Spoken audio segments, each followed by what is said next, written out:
Dari luar, hidupku tampak sempurna. Nama lengkapku Indah Kartika, dan semua orang mengenalku sebagai istri dari pengusaha muda yang sukses, Ramdan Prakoso. Kami tinggal di rumah mewah 2 lantai dengan taman yang selalu tertata rapi. Setiap pagi, aku menyiapkan sarapan dengan hati riang, mengenakan daster bersih dan senyum tulus, seolah dunia ini tak pernah memberi luka. Di media sosial, orang-orang membanjiri foto-fotoku dengan komentar iri, beruntung banget jadi Mbak Indah, pasangan impian, keluarga harmonis idaman. Tapi mereka tak pernah tahu, rumah kami sebenarnya sudah runtuh dari dalam, hanya menunggu waktu untuk ambruk. Semua mulai berubah sekitar 1 tahun yang lalu. Ramdan, suamiku, yang dulu rajin mengucap selamat pagi dan mencium keningku sebelum berangkat kerja, kini jarang sekali menatap mataku. Ia lebih sering pulang larut malam, berdalih urusan bisnis, dan tak jarang membawa aroma parfum wanita yang asing. Awalnya, aku menyangkal. Aku pikir, mungkin ia hanya terlalu lelah. Mungkin aku yang terlalu sensitif. Tapi hati seorang istri punya cara sendiri untuk merasakan luka yang tak terlihat. Perubahan sikapnya semakin nyata. Ramdan mulai marah karena hal-hal sepele. Ia memukul meja hanya karena makanan terlalu asin, atau mencibir ketika aku memeluknya. Aku merasa seperti wanita tak berguna di rumahku sendiri. Padahal, aku telah meninggalkan karirku demi mendampingi dia. Demi menjaga anak-anak dan menjaga citra keluarga kami. Tapi semua pengorbanan itu seolah tak ada artinya lagi. Ia tak melihatku. Ia melihat wanita lain. Pagi itu, aku membuka ponselnya. Tangan ini gemetar, tapi hatiku lebih gemetar lagi. Pesan-pesan mesra dari seorang wanita bernama Maya muncul begitu jelas, kapan kita liburan berdua lagi, Mas? Atau, dia masih hidup enggak? Aku benci lihat dia di rumahmu. Nafasku tercekat, dadaku sesak, tapi anehnya, aku tidak menangis. Hatiku terlalu hancur untuk menangis. Aku hanya duduk di lantai kamar, memeluk lututku sendiri, mencoba menerima kenyataan bahwa aku hanyalah istri legal yang perlahan-lahan digantikan oleh seorang pelakor yang entah dari mana datangnya. Aku mencoba bicara baik-baik pada Ramdan malam harinya. Mas, aku tahu semuanya. Siapa Maya itu? Ucapku lirih, menahan gemuruh marah di dada. Tapi ia malah tertawa sinis. Udah tahu, bagus. Jadi nggak perlu pura-pura lagi jadi istri sempurna. Hatiku remuk. Kata-kata itu seperti peluru yang menembus tulang dan membakar darahku. Aku tidak marah karena diselingkuhi. Aku marah karena dia menganggap aku tak punya harga diri, seolah aku bisa diinjak seenaknya. Sejak malam itu, aku hidup seperti hantu. Ada, tapi tidak dianggap. Aku tetap menyiapkan makanannya, menyetrika bajunya, bahkan menyapanya dengan senyum palsu. Tapi batinku sudah mati. Ia membawa Maya ke rumah saat aku keluar. Kadang aku melihat bekas lipstik di cangkir, aroma parfum menyengat di bantal, dan bahkan celana dalam wanita asing di laundry. Semua bukti ia letakkan seperti penghinaan yang disengaja.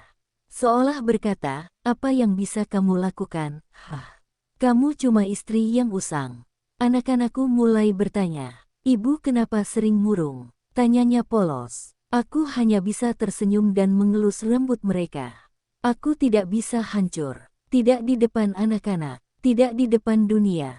Tapi dalam diam, aku mulai merencanakan sesuatu. Aku tidak akan membiarkan wanita yang menghancurkan rumah tanggaku tertawa bahagia di atas penderitaanku. Aku tidak akan membiarkan Ramdan membuangku seperti sampah.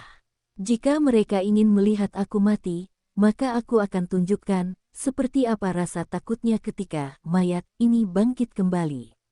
Mereka mengira aku wanita lemah yang akan menangis sampai mati. Mereka salah besar. Di balik air mata yang kutahan, ada amarah yang membara.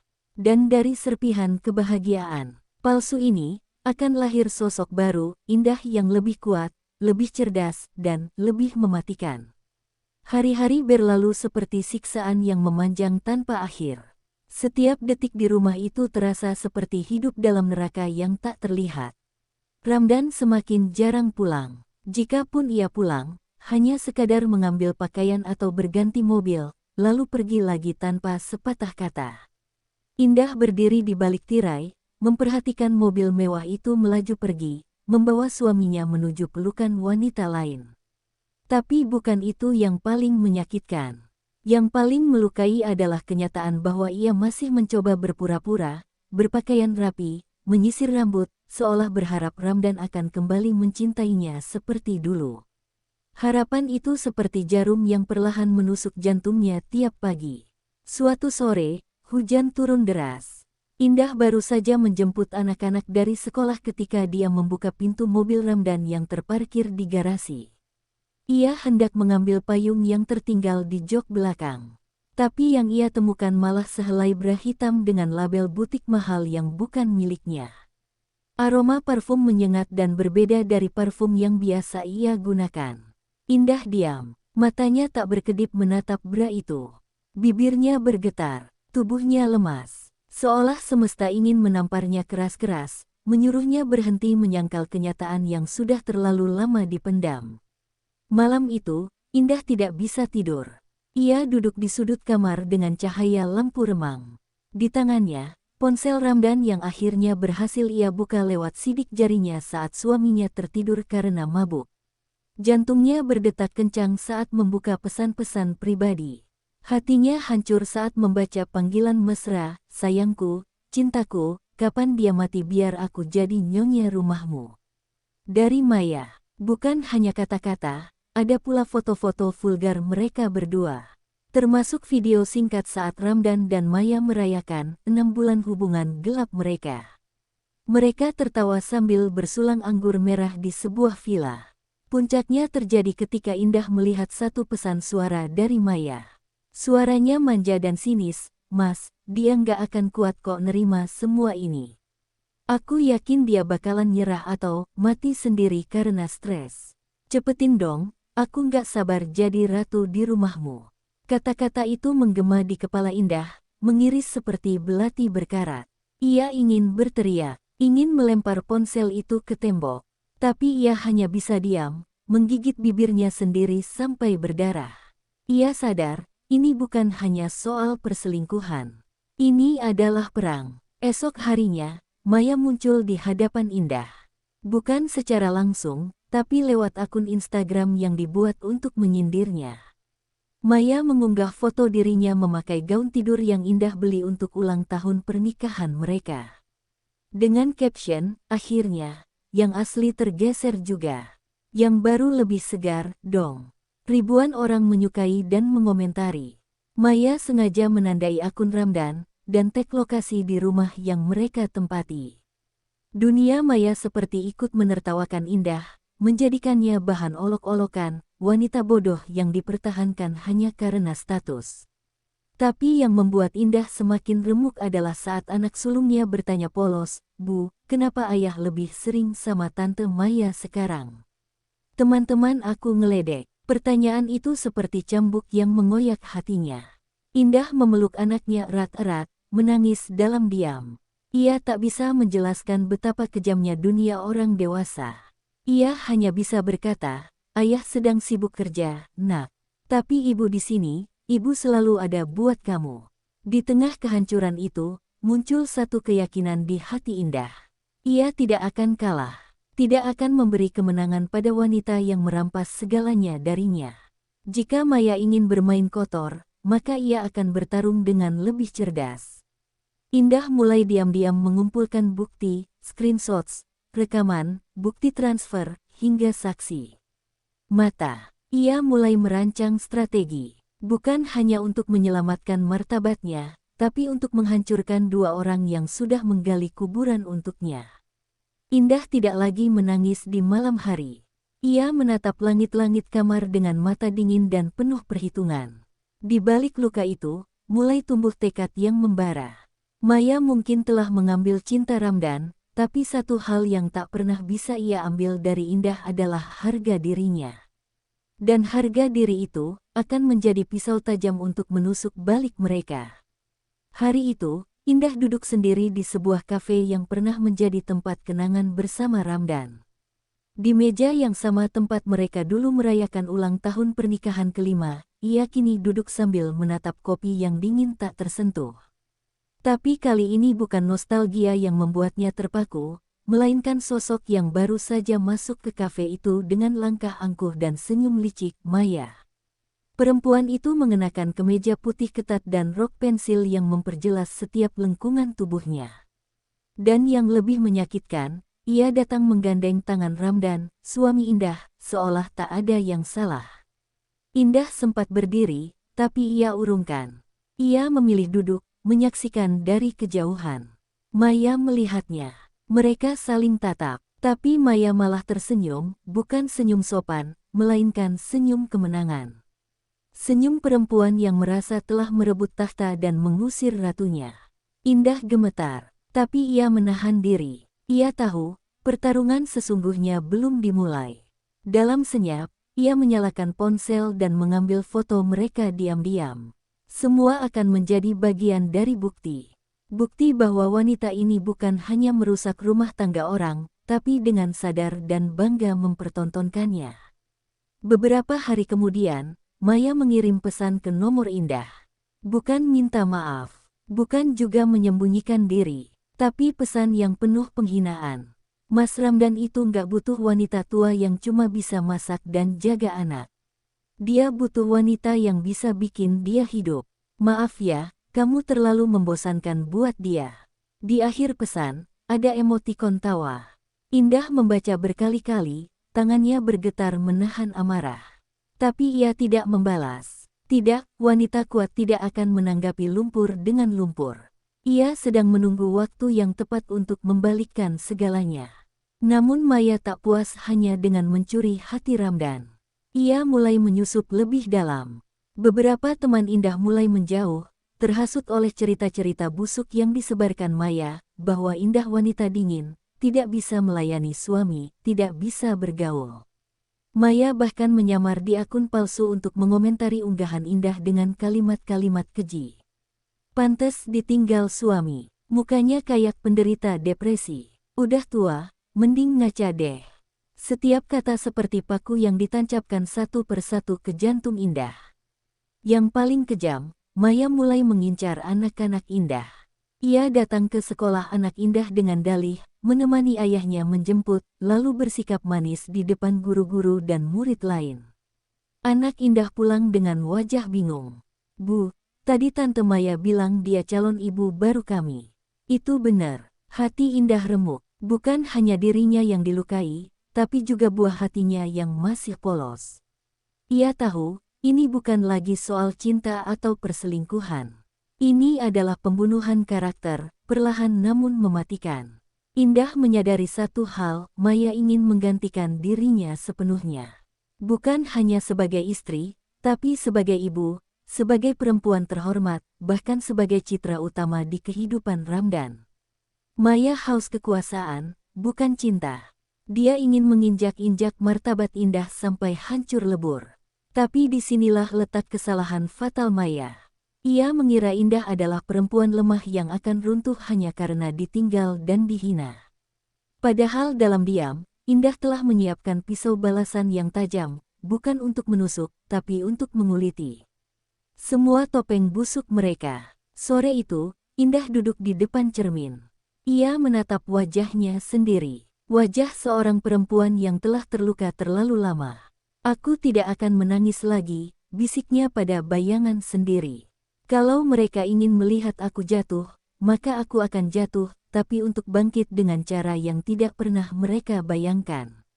Ia membuka laptop dan mulai menulis. Ia menyusun kronologi, menyusun bukti, mencatat tanggal, waktu, dan saksi. Maya telah menabuh genderang perang. Dan Indah telah siap melawan. Dalam bayang senja, Maya mungkin masih tersenyum sombong, memeluk Ramdan dan merasa telah menaklukkan dunia. Tapi ia tidak tahu, senyum yang ia ukir hari ini akan segera berubah menjadi jerit ketakutan. Karena sang ratu tidak pernah benar-benar tumbang. Dia hanya sedang menunggu saat yang paling tepat untuk bangkit dan menghancurkan semuanya. Malam itu datang dengan sunyi yang aneh. Ramdan tiba-tiba pulang lebih awal, berbeda dari biasanya. Wajahnya manis, terlalu manis bahkan, seperti lelaki yang sedang menutupi sesuatu. "Aku mau bicara baik-baik, Indah," katanya sambil tersenyum. Indah terdiam sejenak, memandang matanya yang dulu pernah ia cintai sepenuh hati. Ia mengangguk perlahan, mencoba tetap tenang meski hatinya dipenuhi tanda tanya. Di ruang makan, Ramdan sudah menyiapkan 2 gelas minuman anggur merah, lengkap dengan lilin menyala dan musik lembut yang mengalun pelan. Suasana dibuat seolah romantis, namun bagi Indah, ini adalah panggung kematian. "Anggap aja ini sebagai awal yang baru," ucap Ramdan, menyodorkan gelas itu. Indah menatap cairan merah gelap di dalamnya. Matanya menyipit, lalu tersenyum tipis. Dalam pikirannya, semua terasa seperti adegan film murahan. Lelaki yang mengkhianati, kini menawarkan rekonsiliasi dengan anggur beracun. Tapi ia sudah bersiap. Ia telah membaca pola permainan ini sejak lama. Tangan Ramdan tampak sedikit gemetar, bibirnya meneguk anggur dengan gelisah, seolah menanti sesuatu terjadi. Tapi Indah tidak bodoh. Ia hanya menempelkan bibir ke gelas, tidak meneguk setetes pun. Beberapa menit kemudian, Ramdan berdiri dan berjalan ke dapur, pura-pura mengambil sesuatu. Saat itu, Indah cepat-cepat menuangkan minuman itu ke pot tanaman hias di samping meja makan, lalu mengisi ulang gelasnya dengan air mineral dari kantong tersembunyi di bajunya. Semua dilakukan dengan hati-hati, cepat, dan presisi. Ia tahu bahwa malam ini bukan malam biasa. Maya pasti terlibat, dan benar saja, tak lama setelah itu, terdengar suara mobil berhenti di luar. Maya masuk rumah tanpa malu, tanpa ketukan, seperti pemilik rumah. "Sayang, semuanya udah kelar," katanya sambil melirik Indah dengan sinis. Indah menahan napas. Ia tetap duduk tenang, tubuhnya mulai berat, pura-pura pusing. Tangannya gemetar lemah, pandangannya dibuat kabur. Maya mendekat sambil tersenyum lebar. "Akhirnya ya, kamu tahu sendiri kan, kalau Ramdan sudah muak sama kamu," bisiknya ke telinga Indah. Lalu Ramdan ikut duduk, menatap tubuh Indah yang mulai rebah perlahan. "Kita bisa bilang dia kena serangan jantung." "Takdir, bukan?" katanya sambil tertawa kecil. Indah nyaris menangis, bukan karena takut mati, tapi karena tak menyangka orang yang dulu ia cintai, kini tega menjadi pembunuh yang tersenyum. Beberapa menit kemudian, tubuh Indah diam membeku di sofa. Maya menangis palsu, Ramdan berpura-pura panik, menelpon seseorang yang mereka sebut dokter langganan. Tapi sebelum bantuan datang, mereka berdua kembali ke kamar, membicarakan rencana liburan dan pembagian harta. Disitulah Indah mendengar segalanya. Ternyata rumah itu akan segera dijual, dan mereka berencana pindah ke Bali, menikah diam-diam dan hidup bahagia di atas kematian dirinya. Tapi yang tak mereka tahu, Indah masih hidup. Ia hanya memejamkan mata sambil merekam setiap ucapan mereka melalui alat kecil di balik baju yang telah ia siapkan seminggu sebelumnya. Malam itu panjang. Tubuh Indah tetap diam sampai dini hari. Saat rumah sepi, dan Maya serta Ramdan tertidur lelap setelah berpesta, Indah perlahan bangun. Langkahnya pelan namun mantap. Ia mengambil ponsel, menghubungi sahabatnya yang seorang pengacara, dan seorang dokter kenalannya yang dulu pernah ia bantu saat kesusahan. Mereka datang diam-diam, membawa ambulans dan tim yang terpercaya. Indah dibawa ke tempat aman, dan kabar keesokan harinya pun tersebar, Indah Kartika meninggal dunia di rumahnya karena serangan jantung. Begitulah yang mereka kira, sementara sang mayat tertawa dalam diam. Di tempat persembunyiannya, Indah memutar ulang rekaman suara Maya dan Ramdan. Suara tawa mereka, ucapan "selamat tinggal" mereka, semuanya terekam jelas. Itu bukan hanya bukti, tapi bahan pembunuh yang sebenarnya, kebenaran. Ia menghubungi pihak berwajib dengan identitas tersembunyi, menyusun laporan dengan bukti konkret, dan menyimpan setiap langkah mereka sejak hari itu. Indah tidak akan membalas dengan darah. Ia akan membalas dengan kehancuran hukum yang akan merobek nama mereka, satu persatu. Karena bagi Indah, balas dendam yang sesungguhnya adalah ketika mereka tahu bahwa wanita yang mereka racuni justru sedang meracuni hidup mereka perlahan-lahan. Tubuh Indah terbujur kaku di ruang rawat sebuah rumah sakit kecil pinggiran kota, tersembunyi dari sorotan publik, dari keluarganya sendiri, bahkan dari anak-anaknya. Ia terbaring dengan selang infus menempel di lengan, oksigen di hidung, dan monitor detak jantung di samping tempat tidur, semua tampak seperti kondisi darurat medis. Namun kenyataannya, semua itu adalah skenario yang telah dirancang dengan sangat rapi. Dr. Dina, sahabat lama Indah sejak masa kuliah kedokteran yang ia tinggalkan demi rumah tangga, kini menjadi tangan kanan dalam rencana besar ini. Hanya segelintir orang yang tahu bahwa Indah belum mati. Sementara itu, berita kematian Indah menyebar seperti api di tengah jerami kering. Media sosial dibanjiri ucapan belasungkawa. Grup keluarga ramai dengan tangisan dan doa. Bahkan kerabat yang selama ini menjauh, kini tiba-tiba muncul kembali, menawarkan simpati palsu. Namun satu hal yang mencolok, Ramdan tak tampak terpukul. Ia menggelar tahlilan sederhana di rumah, bahkan tak sanggup meneteskan air mata. Maya, yang kini merasa menjadi ratu sesungguhnya, mengenakan kebaya hitam ketat saat duduk di depan para pelayat. Senyumnya sembunyi-sembunyi, matanya bersinar puas. Dunia kini milik mereka, setidaknya itu yang mereka pikirkan. Indah hanya bisa menyaksikan semua itu dari layar ponsel, melalui video diam-diam yang direkam oleh pengacara sekaligus sahabatnya, Iqbal. Dari jauh, ia melihat rumah yang dulu dibangunnya penuh cinta, kini dipenuhi kepalsuan dan penghinaan. Ia melihat bagaimana Maya menyambut tamu dengan ramah seolah dialah nyonya rumah. Ia mendengar Ramdan berbicara pada kerabat dengan suara datar, menyebut kematian Indah sebagai takdir Allah. Tapi Indah tahu, itu bukan takdir, itu percobaan pembunuhan. Dan ia akan memastikan takdir mereka berdua ditulis ulang oleh tangan hukum dan keadilan. 3 hari kemudian, Ramdan dan Maya duduk berdua di balkon kamar utama, yang dulu menjadi tempat favorit Indah membaca buku. Mereka membuka sebotol anggur, bersulang untuk awal kehidupan baru. Maya bersandar manja di dada Ramdan, membicarakan pesta pertunangan dan pembagian harta warisan. Rumah ini harus cepat dijual. Aku mau tinggal di Bali, Mas. Nggak nyaman di sini, terlalu banyak bayangan perempuan mati, katanya dengan nada menggoda. Ramdan hanya tertawa kecil, mencium keningnya. Tapi mereka tidak sadar, setiap percakapan mereka kini direkam.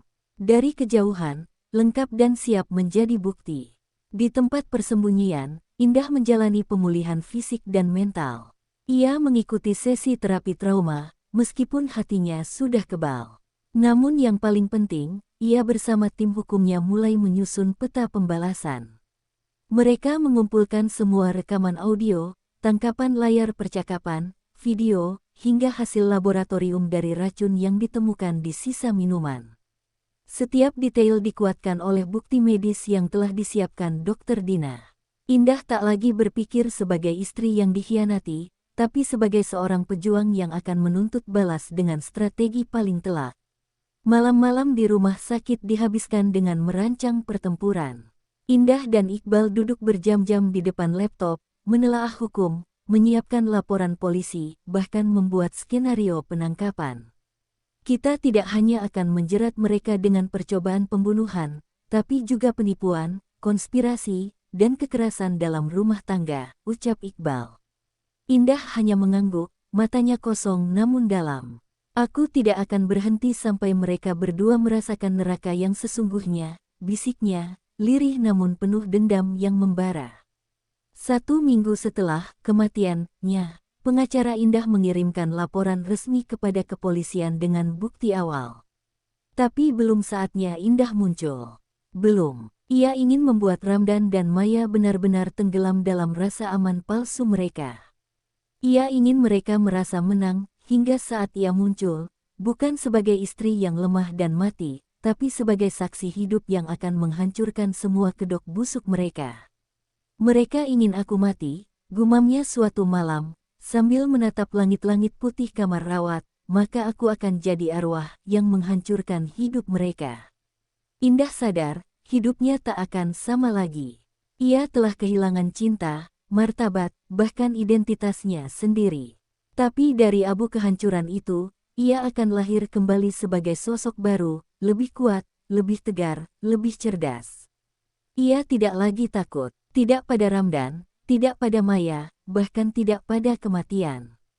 Karena ia telah melewati yang terburuk. Dan kini, ia adalah wanita yang pura-pura mati, hanya untuk kembali hidup sebagai mimpi buruk bagi para pengkhianat. Malam itu, seolah langit pun ikut menyaksikan dosa besar yang sedang dipupuk dalam rumah mewah itu. Di balik kaca jendela kamar tidur utama, Ramdan dan Maya berdiri berdampingan, menatap langit malam dengan sebotol anggur dan rasa bangga yang begitu busuk. Mereka percaya bahwa dunia kini berada dalam genggaman mereka, Indah sudah mati, harta warisan akan segera dibagi, dan kehidupan baru siap dimulai. Tapi mereka tak tahu, justru pada saat mereka merasa paling aman, bayangan kematian yang mereka reka sendiri sedang mengintai balik dan lebih hidup dari yang pernah mereka bayangkan. Indah yang kini telah mati, terus memantau mereka lewat perangkat canggih yang telah dipasang oleh Iqbal dan timnya sebelum ia dibunuh. Kamera mini tersembunyi di beberapa sudut rumah, menyimpan rekaman demi rekaman pengakuan dosa Ramdan dan Maya. Di satu malam, Maya bahkan terang-terangan tertawa sambil berkata, "Kita harus pura-pura sedih kalau keluarga dia nanya-nanya. Tapi serius deh, aku suka banget lihat dia kesakitan sebelum pingsan. Itu wajah paling memuaskan yang pernah aku lihat." Kalimat itu terekam jelas, utuh, dengan ekspresi bangga yang menjijikkan. Indah memutar ulang video itu berkali-kali, bukan untuk menyiksa diri, tapi untuk menguatkan tekad balas dendamnya harus sempurna. Ramdan, yang dulunya suami romantis dan penuh janji manis, kini menjelma menjadi iblis yang siap menjual apapun demi Maya. Ia bahkan menghubungi notaris untuk mempercepat penjualan rumah, tanpa sepengetahuan keluarga Indah. Ia mulai mentransfer uang hasil bisnis keluarga ke rekening Maya atas nama modal usaha butik. Seolah semua yang mereka bangun bersama dulu tak lebih dari cerita murahan yang siap dibuang ke tong sampah. Tapi semua transaksi itu kini terlacak. Tim Iqbal telah mengantongi bukti penggelapan aset dan penipuan dalam ikatan pernikahan, bukti hukum yang akan menjadi senjata pamungkas. Dalam sebuah rapat tertutup di rumah aman, Indah, Iqbal, dan seorang penyidik senior duduk bersama. Meja itu dipenuhi dokumen, tangkapan layar, rekaman suara, hingga video pengakuan dari asisten rumah tangga yang sering melihat Maya masuk kamar Ramdan bahkan saat Indah masih hidup. "Semua bukti sudah cukup," kata penyidik itu. "Tinggal satu hal lagi, momen yang tepat untuk menyeret mereka ke hadapan hukum." Indah mengangguk perlahan. "Kita buat mereka percaya bahwa mereka telah menang. Lalu kita tarik semua karpet di bawah kaki mereka." Suaranya rendah, tapi penuh kepastian yang menggetarkan. Sementara itu, Maya mulai gila kekuasaan. Ia mulai memerintah asisten rumah tangga dengan suara tinggi, mengusir pelayan lama yang loyal pada Indah, mengganti gorden, perabot, bahkan mengganti foto-foto keluarga dengan potret dirinya bersama Ramdan. Rumah itu kini seperti panggung sandiwara penuh kepalsuan, di mana dua orang pendosa tertawa-tawa di atas kuburan hidup seorang istri. Maya bahkan berencana membuat pesta kecil sebagai tanda dimulainya hidup baru, yang ia beri nama Welcome Freedom. Tak tahu bahwa pesta itu akan menjadi panggung terakhir kebebasan mereka. Di sisi lain, anak-anak Indah mulai gelisah. Mereka belum diberi tahu soal ibunya secara langsung, hanya dibilang bahwa ibu sakit dan sedang di luar kota. Tapi anak sulungnya, Aira, mulai curiga. Ia melihat wajah ayahnya terlalu ceria untuk seorang duda. Ia mendengar suara tawa Maya dari kamar ayahnya di malam hari. Aira, dengan kepolosan dan keberanian remaja 13 tahun, diam-diam merekam salah satu percakapan Maya yang menghina mendiang ibunya. Dan tanpa disadari, rekaman suara Aira itu menjadi bukti tambahan yang melengkapi potret kejahatan orang tuanya sendiri. Indah mendengar rekaman dari Aira itu dengan mata berkaca. Ia ingin sekali memeluk anaknya, mengatakan bahwa ia masih hidup, bahwa semuanya akan baik-baik saja. Tapi belum saatnya. Ia harus menahan rindu, menahan naluri seorang ibu, demi rencana besar yang sudah hampir mencapai klimaks. Ia menatap layar laptop yang menampilkan wajah Maya dan Ramdan sedang tertawa di ruang tamu, lalu bergumam, "Tertawalah sepuasmu. Karena sebentar lagi, tawa kalian akan berubah menjadi jeritan." Tangannya mengepal, matanya merah. Hati seorang ibu telah dilukai, tapi dari luka itu, lahirlah kekuatan yang tak bisa dihentikan. Semua sudah disusun. Polisi sudah bersiap, tim hukum sudah standby, pers sudah diberi sinyal. Dan malam pesta, Welcome Freedom, akan menjadi malam penutup bagi semua sandiwara kotor itu. Indah tak hanya ingin membuktikan bahwa ia hidup. Ia ingin membuktikan bahwa ia tak pernah kalah. Ia hanya bersembunyi untuk menanti momen paling menyakitkan untuk mereka yang telah menari-nari di atas luka dan darahnya. Malam itu adalah malam yang dinanti oleh semua pihak yang tidak tahu bahwa mereka sedang menggali lubang untuk diri sendiri. Rumah besar itu dipenuhi cahaya lampu gantung dan aroma anggur. Maya berdiri di tengah ruang tamu dengan gaun merah menyala, tertawa lepas sambil memegang gelas kristal, seolah hidupnya telah sempurna. Para tamu undangan yang hadir sebagian besar adalah teman-teman Ramdan dan relasi bisnis yang sudah diperdaya oleh citra, janda tragis, dan cinta baru yang menguatkan. Mereka tidak tahu bahwa yang mereka rayakan malam itu bukan pesta kebebasan, tapi awal dari kejatuhan. Di luar rumah, mobil polisi tanpa sirine telah tiba, berjajar rapi di sudut jalan. Tim penyidik mengenakan pakaian sipil, menyamar sebagai petugas catering dan kru dokumentasi.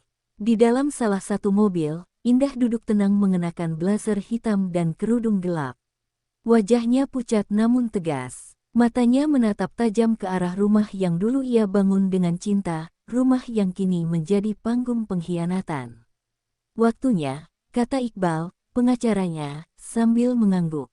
Indah menarik napas panjang. Hari pembalasan telah tiba. Bukan dengan amarah, tapi dengan bukti, keadilan, dan ketegasan yang akan mengunci masa depan dua manusia durjana itu ke balik jeruji besi. Di dalam rumah, Maya baru saja berdiri dan mengangkat gelas. "Terima kasih semuanya, atas dukungan kalian setelah kehilangan yang kami alami. Kami memilih untuk bangkit, dan mulai hidup baru bersama," katanya dengan suara penuh kepura-puraan. Namun sebelum ia sempat menyelesaikan kalimatnya, terdengar suara langkah sepatu masuk dari arah pintu depan. Semua kepala menoleh. Ramdan memicingkan mata, dan gelas anggurnya jatuh pecah ke lantai. Maya menggigit bibirnya dengan wajah yang perlahan-lahan pucat. Di ambang pintu, berdiri sosok yang sudah mereka kuburkan, Indah. Ruangan itu hening. Suara musik berhenti. Wajah-wajah bingung menyebar di antara tamu. Ramdan mundur satu langkah, wajahnya pucat seperti kertas. Tidak, ini tidak mungkin, kau mati," teriaknya dengan suara parau. Maya memegang lengan Ramdan, berusaha menyangkal realitas yang kini mencabik mereka.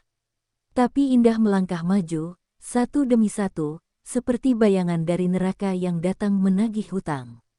"Sayangnya, aku tidak mati. Tapi kalian," Indah berhenti di tengah ruangan, lalu menatap mereka satu persatu, "akan membayar untuk semua yang kalian lakukan." Detik berikutnya, pintu-pintu terbuka. Polisi masuk serentak, memperlihatkan surat perintah penangkapan. Tamu-tamu terkejut dan panik. Ramdan berusaha kabur, tapi segera ditangkap. Maya mencoba menyangkal, menjerit histeris, "Dia gila. Dia pura-pura mati. Ini semua jebakan." Tapi para petugas menunjukkan rekaman video, hasil lab racun, bukti transaksi ilegal, dan saksi-saksi kunci. Tidak ada jalan keluar. Jeritan Maya berubah menjadi tangisan tak berdaya. Ramdan ditundukkan, wajahnya dibenamkan ke meja yang masih penuh makanan pesta.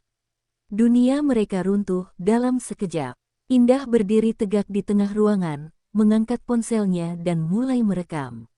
Inilah wajah asli dari dua orang yang mencoba membunuh saya demi harta dan nafsu. Dunia harus tahu, saya tidak mati. Saya hidup, dan mereka akan dihukum. Video itu disiarkan langsung ke media sosial, meledak dalam hitungan menit. Jutaan penonton menyaksikan pembalasan sempurna yang dilakukan oleh seorang perempuan yang dianggap sudah tidak bernyawa. Nama Indah langsung menjadi trending. Dari wanita yang dikhianati, menjadi simbol keadilan dan kekuatan. Beberapa tamu mencoba menenangkan suasana, tapi tak ada lagi yang bisa diperbaiki malam itu. Maya terus menjerit sambil diborgol, memohon agar tidak dipenjara. Ramdan hanya menunduk, wajahnya hancur tak bersisa. Para wartawan yang telah diundang secara diam-diam mulai mengabadikan segalanya. Sementara Indah berjalan keluar dengan langkah perlahan, ditemani Iqbal dan tim penyidik. Di depan rumah, sorotan kamera menyambutnya seperti cahaya kebangkitan. Ia tak lagi menjadi wanita yang patah. Ia telah bangkit dari kubur yang mereka siapkan sendiri. Dan malam itu, di bawah langit yang dulu menjadi saksi air matanya, Indah menatap bintang-bintang. Tuhan, bisiknya lirih, aku tidak meminta balas dendam. Aku hanya ingin mereka tahu, wanita yang mereka rendahkan bisa berdiri jauh lebih tinggi daripada mereka yang pernah menginjaknya. Angin malam meniup rambutnya, tapi Indah tetap berdiri, tegar, dan tak tergoyahkan. Perjalanan panjang balas dendamnya baru saja mencapai klimaks. Pagi, setelah penangkapan itu, matahari terbit dengan cahaya yang terasa berbeda bagi Indah. Bukan karena cuaca yang cerah, melainkan karena dunia kini tahu kebenaran. Di media sosial, nama Indah Kartika menjadi simbol dari keberanian dan kecerdikan. Ribuan komentar memuji keberaniannya.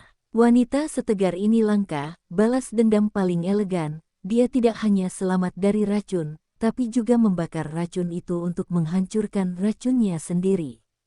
Tapi bagi Indah, pujian bukan tujuan. Ia hanya ingin satu hal, keadilan.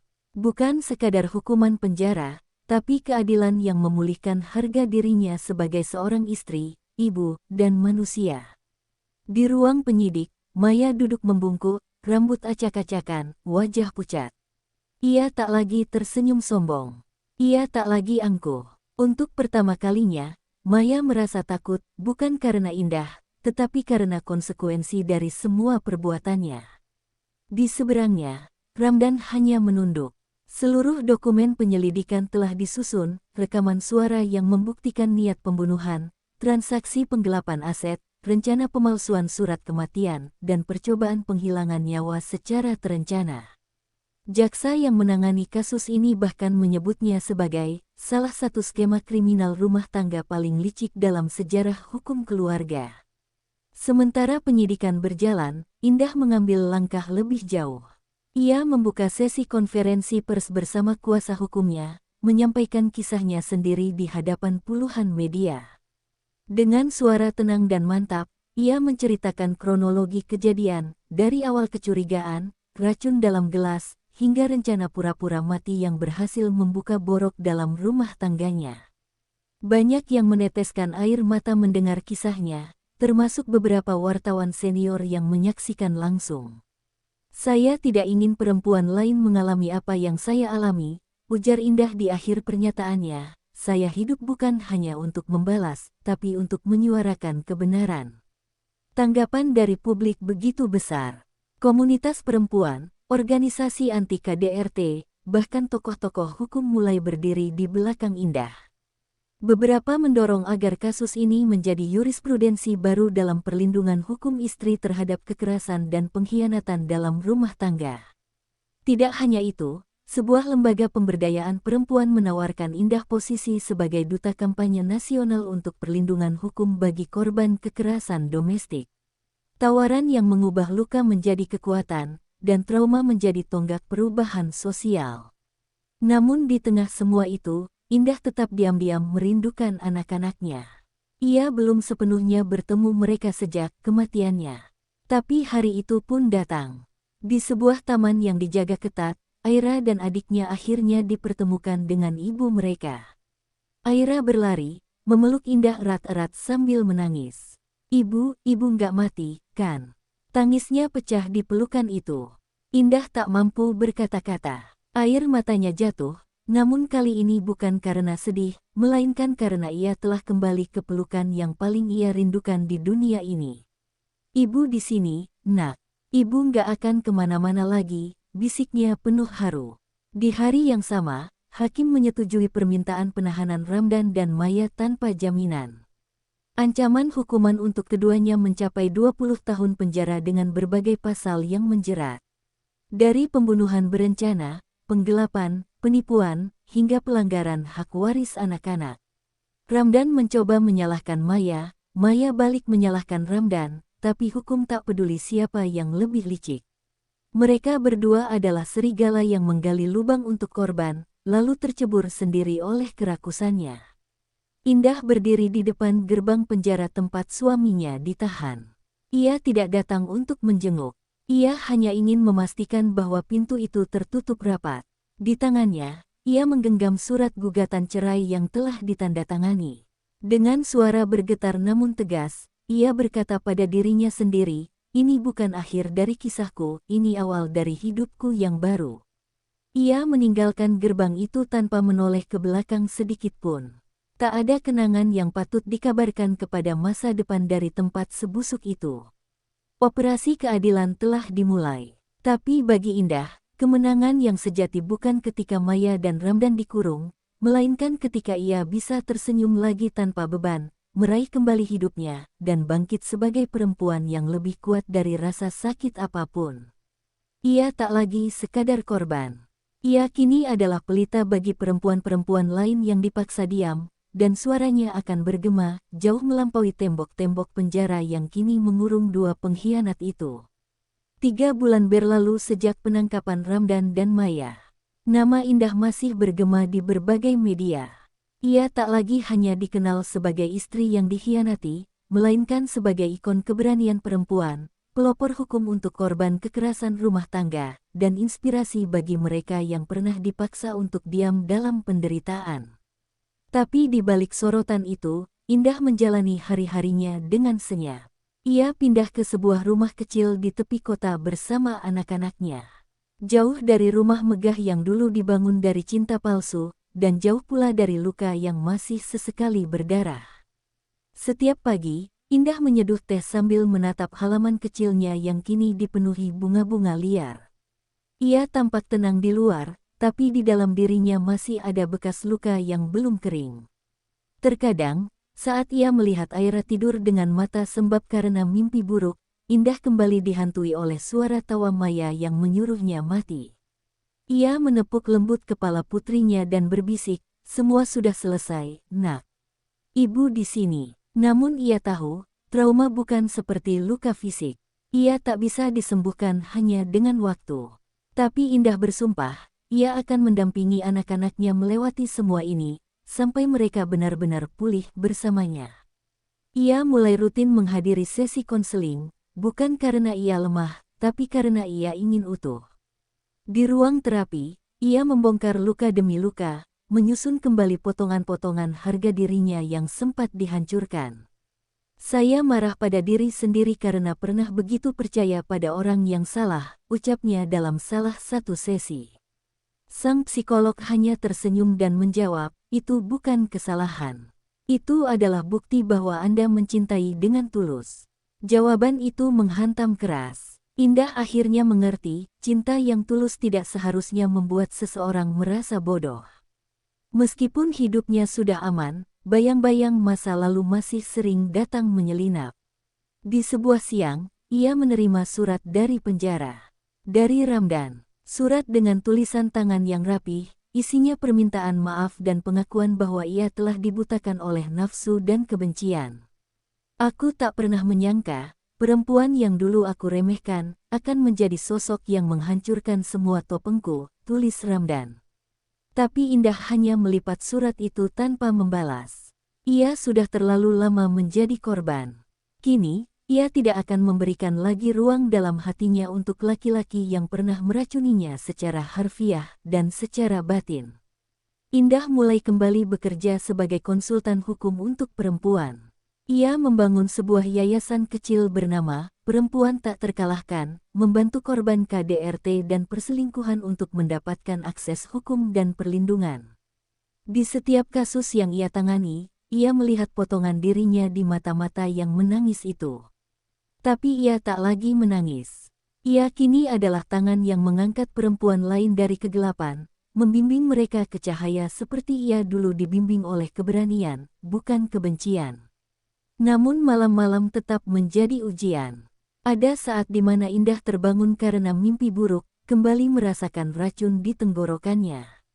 Kembali mendengar suara Maya menertawakannya.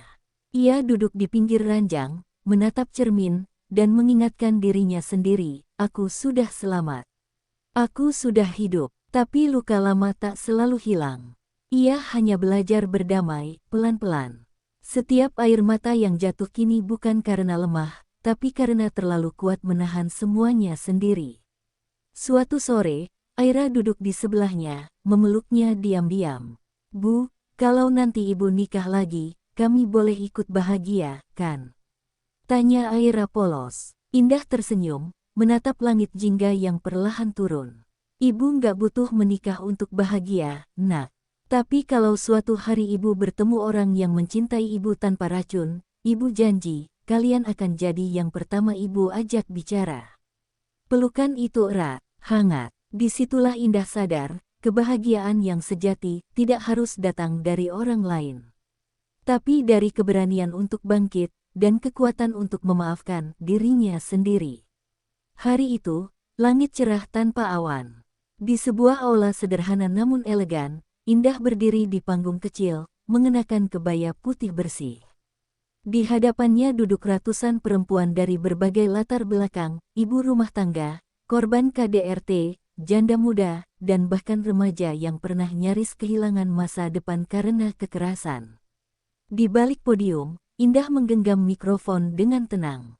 Suaranya terdengar lembut namun bergetar penuh kekuatan. Hari ini bukan tentang saya. Hari ini adalah tentang kita. Perempuan-perempuan yang pernah dipaksa diam, yang pernah dianggap lemah, namun memilih bangkit bukan untuk membalas, tapi untuk menyelamatkan.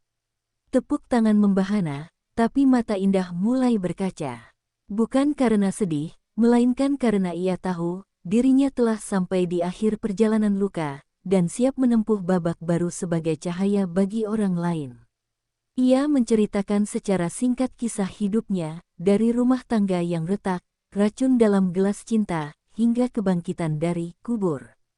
Banyak yang menangis, bahkan beberapa laki-laki yang hadir dari komunitas hukum dan kepolisian menundukkan kepala dengan rasa bersalah yang dalam. Saya bukan malaikat. Saya sempat ingin membalas dendam dengan cara kotor, ujarnya, tapi saya memilih jalan hukum. Karena kebenaran akan selalu menemukan jalannya sendiri. Setelah acara, Indah duduk di kursi taman belakang aula, dikelilingi bunga dan cahaya senja. Seorang gadis kecil mendekatinya sambil membawa buku. Bu Indah, boleh minta tanda tangan? Katanya malu-malu. Buku itu adalah memoir Indah yang baru saja diterbitkan, berjudul Perempuan Tak Terkalahkan, kisah nyata yang kini menjadi sumber kekuatan banyak orang. Indah tersenyum, membubuhkan tanda tangan dengan tinta emas, lalu mengelus rambut gadis kecil itu.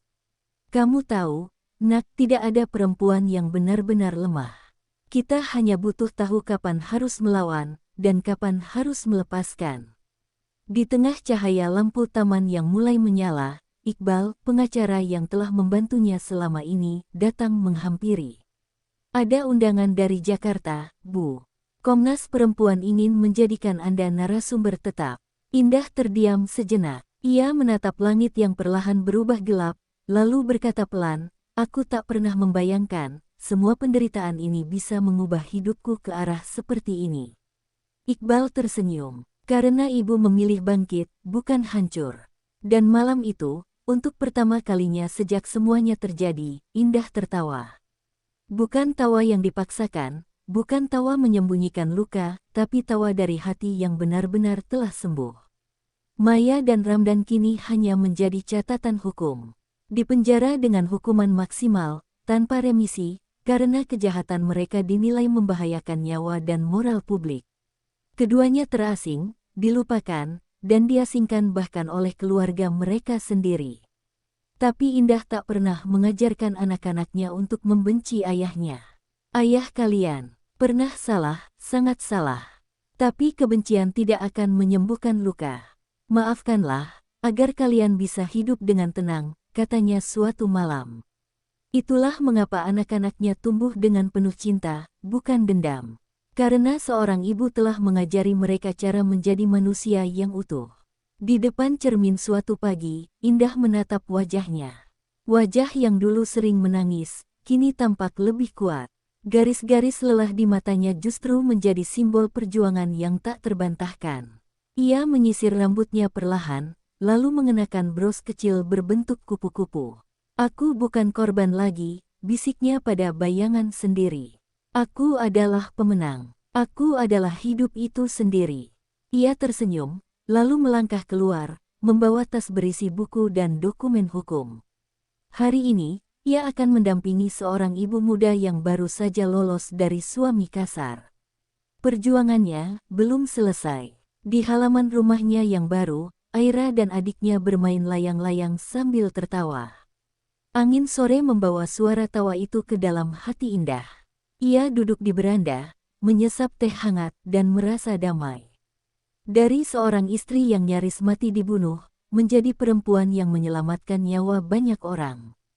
Luka itu kini telah menjadi cahaya. Duri itu kini telah menjadi mahkota. Indah telah membuktikan, tubuh bisa diracun, cinta bisa dikhianati, tapi jiwa yang kuat tak bisa dikalahkan oleh siapapun. Beberapa bulan setelah buku Perempuan Tak Terkalahkan diterbitkan, dunia Indah tidak kembali seperti semula. Ia tak lagi menjadi bayangan di balik laki-laki yang menguasai segalanya, melainkan menjadi pusat terang bagi perempuan-perempuan yang nyaris padam harapannya. Di setiap seminar, ruang diskusi, bahkan podcast digital yang ia isi, selalu ada satu momen hening ketika para pendengar tersentak mendengar kisahnya. Ia bukan selebriti, bukan pejabat, tapi ceritanya telah menjelma lebih besar dari keduanya, kisah nyata tentang bangkit dari racun, dari pengkhianatan, dari kematian yang diskenariokan. Tapi di balik gemuruh pujian dan tepuk tangan, Indah masih manusia. Di malam-malam sunyi, ketika anak-anak telah terlelap, ia duduk sendiri di sudut kamarnya, membuka album foto lama yang diam-diam masih ia simpan. Di situ ada foto Ramdan, saat mereka masih muda, tertawa bersama di atas motor butut tahun 2003. Ia menyentuh gambar itu perlahan, lalu menutup album tanpa kata. Bukan karena masih cinta, bukan karena belum sembuh, tapi karena memori, tetaplah memori. Beberapa luka tak bisa dihapus, hanya bisa dikubur dan diberi doa agar tak lagi tumbuh menjadi dendam. Suatu hari, Indah menerima kabar dari pihak lapas, Maya mengalami gangguan jiwa ringan dan sering menjerit menyebut namanya. Ramdan, di sisi lain, meminta bertemu sebelum mengajukan banding. Indah berpikir lama. Ia berjalan di sepanjang halaman rumahnya, mengingat kembali detik-detik racun hampir merenggut hidupnya. Tapi ia juga teringat detik-detik ia memilih untuk tidak membunuh mereka balik. Ia memilih hidup, dan karena itulah, ia menolak permintaan pertemuan. Biarkan mereka memikirkan saya dari balik jeruji, katanya pada Iqbal, saya sudah memaafkan. Tapi saya tidak akan membuka pintu masa lalu lagi. Anak-anaknya tumbuh dalam kasih yang sehat. Aira kini aktif di klub debat sekolah dan sering membacakan kutipan dari buku sang ibu. Mama mengajarkan aku untuk berani bicara, bahkan saat seluruh dunia menyuruhku diam, katanya dalam salah satu pidatonya. Adiknya yang masih kecil senang menggambar, dan sering menggambar perempuan berkepala kupu-kupu dengan sayap emas. Itu ibu, katanya suatu hari. Indah hanya tersenyum sambil menahan air mata. Mereka tidak dibesarkan dalam kemewahan, tapi dalam keberanian. Dan itu adalah warisan paling abadi. Pada peringatan 1 tahun kasusnya, sebuah film dokumenter ditayangkan di televisi nasional, menampilkan kronologi lengkap kisah Indah. Ia menonton tayangan itu sambil memeluk anak-anaknya. Saat wajah Ramdan dan Maya muncul di layar, Indah hanya menarik napas dalam. Mereka bukan lagi bagian dari hidup kita, katanya tenang. Dan ketika adegan tentang pura-pura mati muncul, ketegangan memenuhi ruangan. Tapi pada akhirnya, tawa ringan anak-anaknya memecah hening. Ibu kayak di film action ya, Bu. Keren banget. Dan saat itu, untuk pertama kalinya, Indah tertawa tanpa beban. Di tahun berikutnya, Yayasan Perempuan Tak Terkalahkan sudah memiliki cabang di 4 kota besar. Ratusan perempuan telah dilatih untuk mengenali tanda-tanda kekerasan sejak dini, memahami jalur hukum, dan membangun kembali hidup dari reruntuhan. Indah kini lebih dari sekadar penyintas. Ia adalah pemantik api. Ia pernah hancur, pernah nyaris mati, tapi ia memilih berdiri. Dan dari pilihan itu, ia mengubah takdir, bukan hanya miliknya, tapi milik banyak perempuan lain. Ketika malam turun di rumah kecilnya, Indah memandangi langit. Dulu ia pernah memohon agar bisa mati dalam tidur, agar rasa sakit itu lenyap. Tapi kini ia bersyukur telah tetap hidup. Luka tidak membuatnya lemah, luka membentuknya. Ia bukan perempuan sempurna, tapi ia adalah perempuan yang ditempa oleh api, dibakar oleh pengkhianatan, disiram oleh air mata, dan keluar dari semuanya sebagai logam paling kuat yang pernah ada, tak terkalahkan. Terima kasih telah mengikuti kisah nyata penuh luka, keberanian, dan kebangkitan ini. Semoga cerita Indah menjadi pelita bagi siapapun yang sedang terjebak dalam gelapnya pengkhianatan. Jangan biarkan luka membuatmu diam, karena dari luka bisa lahir kekuatan. Jika kamu terinspirasi dan tersentuh oleh kisah ini, jangan lupa untuk like, tinggalkan komentar terbaikmu. Dan tentunya subscribe channel ini agar tidak ketinggalan kisah-kisah nyata yang menyentuh dan menggetarkan jiwa. Bagikan ke teman-temanmu, karena mungkin ada yang butuh cerita ini untuk berani bangkit. Terima kasih. Sampai jumpa di kisah berikutnya. Wassalamualaikum warahmatullahi wabarakatuh.